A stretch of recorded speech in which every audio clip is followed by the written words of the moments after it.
What is up, guys? My name is Cal and welcome to the channel. I'm currently on a quest in Maplestory to obtain the Chaos Reboot set on all of my characters. The Chaos Reboot set is a highly sought after set of equipment that players usually keep with them until the late game. And while I don't plan on bringing 40 plus characters to the late game, this set looks absolutely amazing and I want all of my characters to wear it. In these kinds of video, you're gonna see me challenge the Chaos version of the Queen, the Clown, the Chicken, and the Serpents for tokens that can be exchanged for these pieces of gear. I'll be doing this solo on every character and I'll share my experience with you along the way. Be sure to check out the playlist in the description if you missed any parts to this series, but other than that, I hope you enjoy the show and let's jump straight into the action.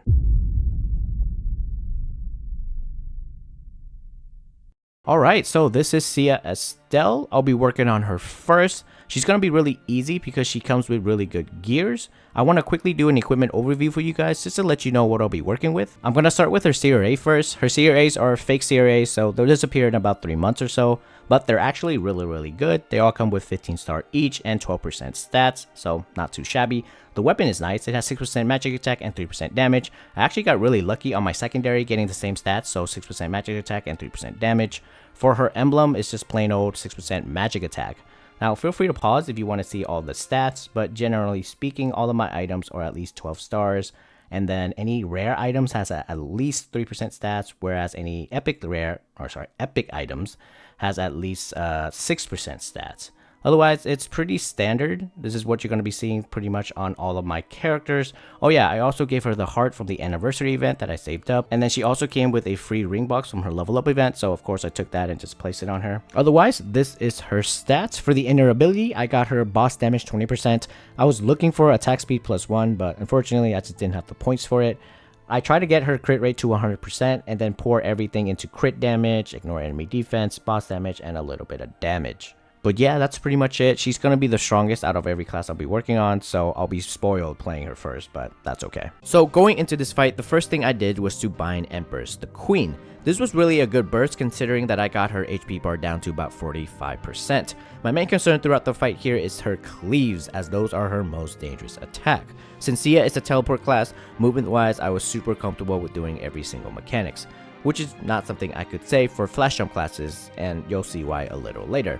Regardless though, a little bit after she switched to her love form or heart form or whatever you want to call it, she summons a mirror that I had to quickly kill, otherwise it would basically walk me to my death. Her cleave in this form can seal, which makes it harder to kill the mirrors, so dodging those cleaves were crucial in this form. Other than that, she switched to her bubble form soon after, and I waited patiently for it to drop before continuing my assault. She hits me with a zomplified debuff, and actually I should have died here from the fire effect, but thanks to the extra life elixir, I managed to live. She switched back to her ashes form soon after, but by now my cooldowns are up, so it was a simple bind and burst to take out the remainder of her HP. For Perry the Clown, this guy could get very difficult to kill if I can't burst him down from around 33% HP. Considering how much burst damage I did to the Queen, I was not worried about this issue at all. So my goal was to simply whittle him down to his 33% threshold and wait patiently for that red hat and blue boss pattern. Once that happened, all that's left to do was the old bind and burst combo to finish off this boss. This was by far the easiest boss so far. Now on to Von Bon. This fight was a tragedy. You can say it was a series of unfortunate events. First, I was so focused on bursting him down at the very beginning that I was slow to react to his one-hit KO stomp. I immediately lost my extra life elixir right off the bat, and I was so tilted because of that I didn't even react to the incoming projectile, and as a result, I lost another life. The good thing that came out of this situation was that my burst got him down to around 45% HP, meaning I just had to not troll until my burst is up again. Unfortunately, that was not the case. You see, Von Bon will sometimes create a shadow of you, and after a few seconds, you'll be teleported to that shadow. Generally speaking, when you see this shadow, you want to make Von Bon look the opposite direction of where the shadow is, so that in case he teleports you, you don't get hit by any incoming projectiles. In my case, twice in a row, I failed to do this mechanic properly, which resulted in 2 more unnecessary deaths. Thankfully, my cooldowns were up in time for me to bind and burst to get the W, but trust me, my pride was hurt here. After a short break, it was time for Chaos Vellum. To my surprise, my first burst did around 30% of its HP bar. From that alone, I knew this was going to be a longer fight than the last 3 bosses altogether. I locked in and I poured all of my energy into dodging the spikes coming out of the ground and the falling debris from the ceiling. It wasn't perfect though, because around 60% HP, I got stunned by one of the falling rocks and took a fireball to the face. Good thing I had an active extra life going, so it was all good there. Surprisingly, for the rest of the fight, it was a very smooth sailing experience as I eventually defeated Chaos Vellum without dropping any more lives. Honestly, I was spoiled by the Sia level up events giving me free stats and gear, because this was not the experience for the rest of the roster. With that all out of the way, I've completed the challenge for Sia Estelle. For those that are wondering, here are some stats that you might be interested in. Alright, so I'm on my Luminous now. As you can see, this is my gear. Take note, I do not have CRA gear this time, so it's gonna be a lot more difficult. So with Luminous, I immediately felt the damage difference, as this time around my burst did about 20% to the Queen's HP bar. That being said, playstyle wise, Luminous felt very much like my Ice and Lightning Mage. His burst, from my understanding, is to place all the summons down, buff up into equilibrium form, and then wail on the target with Ender as much as possible. Otherwise, use light and dark attack to charge the gauge. The unfortunate part about this fight is that the Queen switches to the Ash form a few times throughout the fight, so I ended up taking a bunch of damage from the stacking fire damage over time effect, which uses up a bunch of my potions. It's not a big deal, but it did add another layer of difficulty into the fight. I unintentionally died here, but it was a good death at the end of the day because it cleansed away the fire effect. This was when I realized I could just sacrifice a life to not have to deal with this stupid dot. So while the Queen was in her bubble form, I let the dot kill me once more to cleanse away the fire. After that, I just kept up consistent damage to finish her off. For the Clown, this guy was actually pretty easy on Luminous. I kept a good distance away from him to dodge the majority of his attacks. I got pretty lucky with the hat and boss color pattern, which made getting his HP down to 33% a piece of cake. I waited patiently to get the red hat blue boss combo and then bind and burst to finish off parry. Overall, this was like a 2 to 3 minute fight. For Von Bon the Chicken, this was a bit of a longer fight because I had more ducking and dodging to do. It was going pretty well for the first 2 minutes or so, but when I was setting up for my mini burst, he got me with a stomp.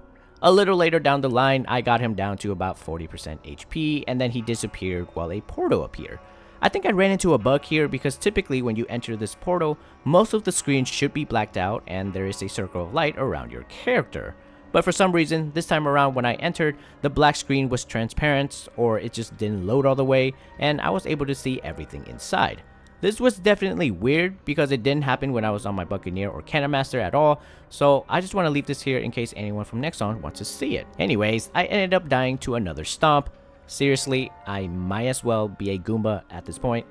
But once I locked in and focused on positioning, I was able to finish off Von Bon without losing any more lives. Okay, so before we start Vellum, I just want to quickly mention that I transfer hammer my Pencilier hat into the CRA hat, and then I transfer hammer the overall into the chest piece.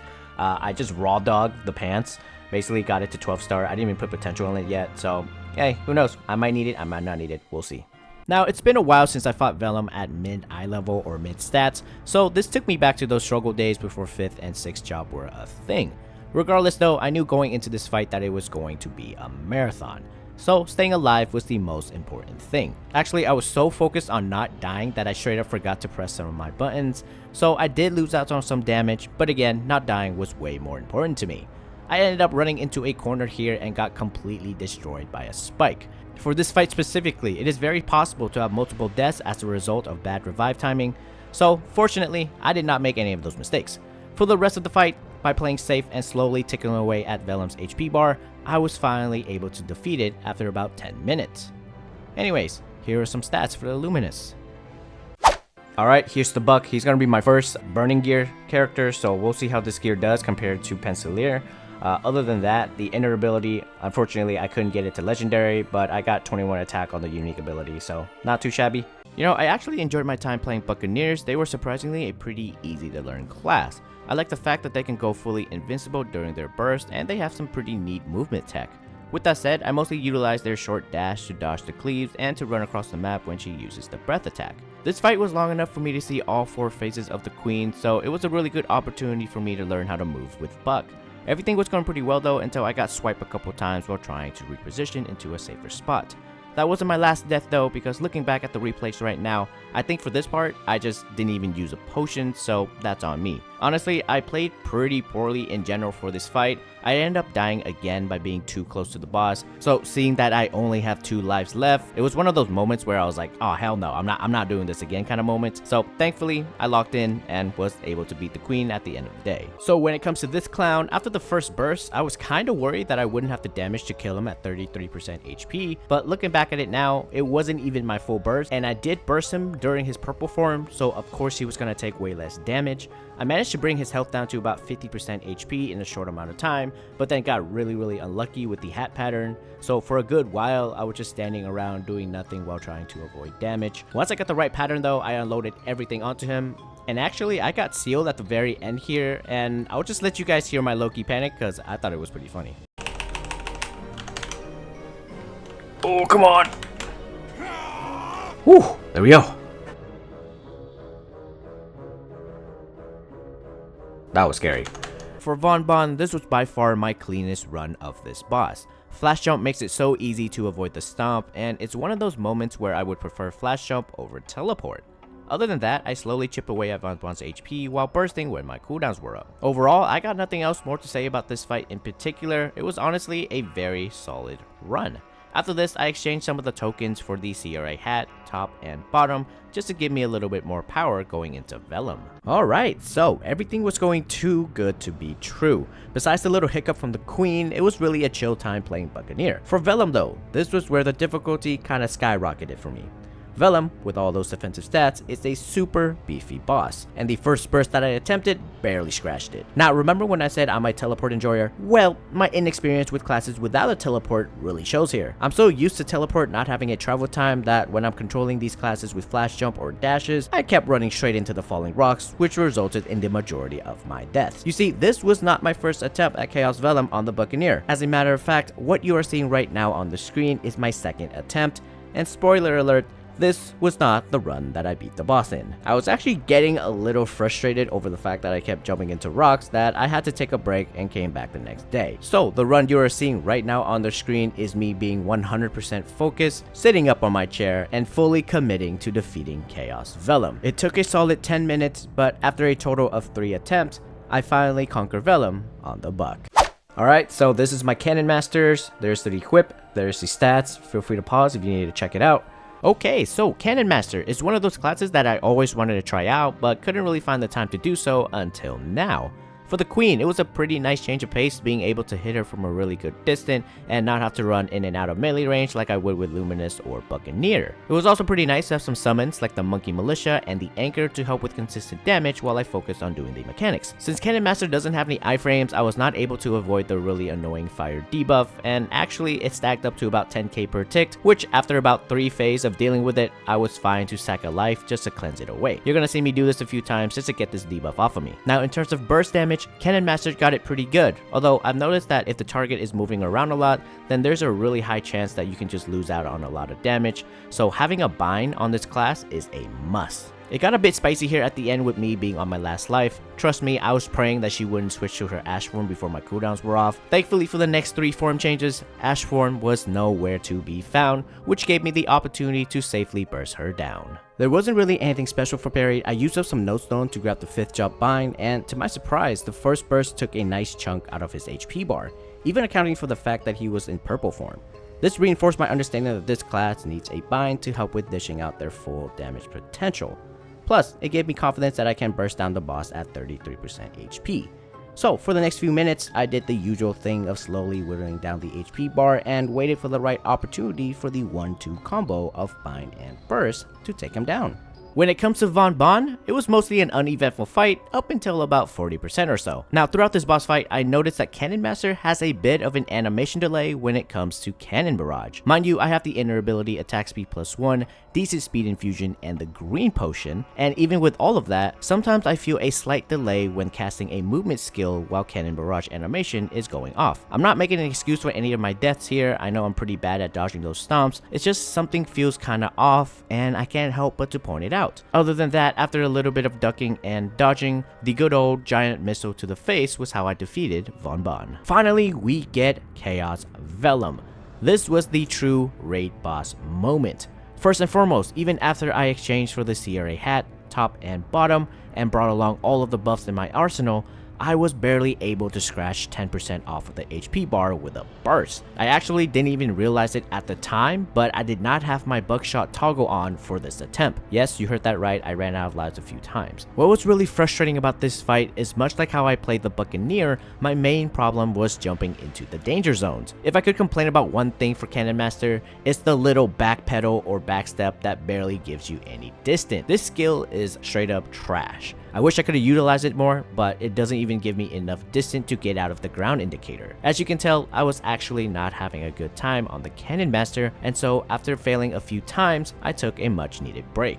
Now, I'm not one to give up on a project once I started, so a few hours later, I came back to make some changes. First, I star forced my Utgar weapon to 15 stars. I also read up on all of my skills and abilities and found out that I could make the giant cannonball from the CMD skill go a lot slower by right-clicking the skill icon. This was actually a game changer considering that I was losing out on a lot of damage with how fast the cannonballs were traveling, plus with Vellum going underground so frequently. With that bit of knowledge, my newly revised game plan was to make sure the giant cannonballs hit Vellum as much as possible. With that said, I picked up the house buff for that 15% boss damage along with all of the buffs I can muster, and entered the cavern. This was a grueling fight. It felt like I was in my own epic One Piece battle. I gave Vellum a solid beating, and in return it slapped me back with some of its own. Unlike last time, I was determined not to die to any spikes coming out of the ground or get stunned by a falling rock. What's my solution to this problem? Well, I slowed down and simply walked away whenever I see an indicator on the ground. During the previous attempt, in the heat of the moment, I would panic jump and get myself killed. Now, it's all about being patient and baiting the ground indicator to concentrate on one spot, then walking away soon after. I would wait for all of my cooldowns to be up to properly bind and burst.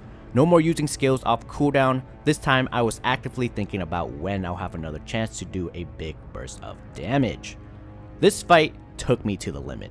With just one life left, my back against the wall, it was either me or Seavel.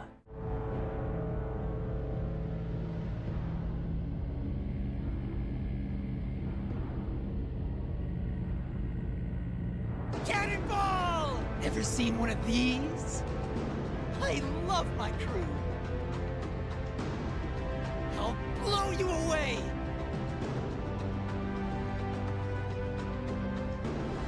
Destroy everything!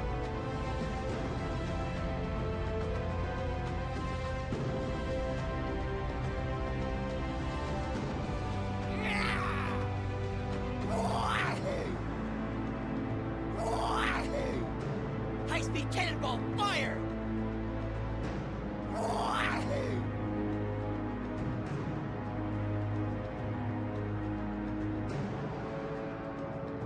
One, two, three, bingo!